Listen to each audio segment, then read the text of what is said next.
साईनाथ का पहला वचन, जो शिरडी में आएगा आपद दूर भगाएगा।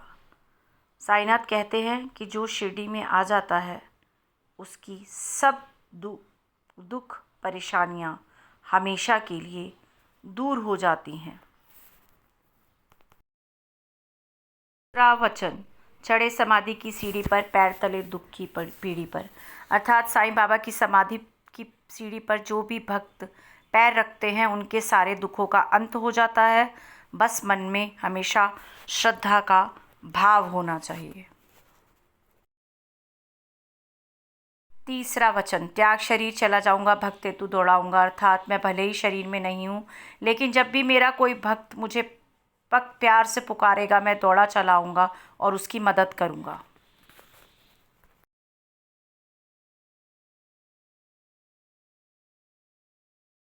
चौथा वचन, मन में रखना दृढ़ विश्वास करे समाधि पूरी आस, अर्थात मन में दृढ़ विश्वास रखोगे तो जो भी प्रार्थना मेरा भक्त मुझसे करेगा तो उसकी हर प्रार्थना ज़रूर पूरी होगी।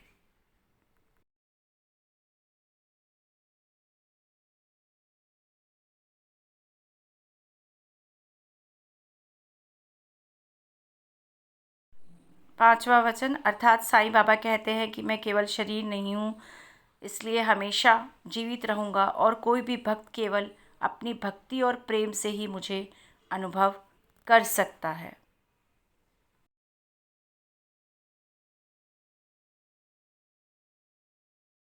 छठवां वचन, मेरी शरण ना खाली जाए हो तो कोई मुझे बताए, अर्थात जिसकी भी श्रद्धा सच्ची होगी उसकी मेरी शरण में आते ही सब मनोकामना पूर्ण होगी।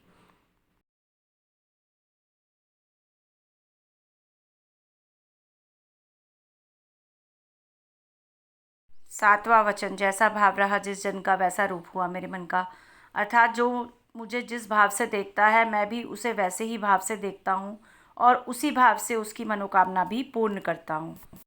आठवां वचन, भार तुम्हारा मुझ पर होगा वचन न मेरा झूठा होगा, अर्थात जो भक्त पूर्ण रूप से समर्पित होगा उसके जीवन के हर भार को मैं उठाऊंगा और ये वचन मेरा सत्य होगा। नौवां वचन, असहायता लो भरपूर जो मांगा वह नहीं दूर, अर्थात जिसके मन में मेरे लिए श्रद्धा के भाव होंगे और वो मुझसे किसी भी प्रकार की सहायता मांगेगा तो मैं उसकी सहायता अवश्य करूंगा। 10वां वचन, मुझ में लीन वचन मन काया उसका ऋण ना कभी चुकाया, अर्थात जो भी भक्त मन वचन और कर्म से मुझ में ही लीन रहता है तो उसके पूरे जीवन की सारी जिम्मेदारी मेरी ही होती है।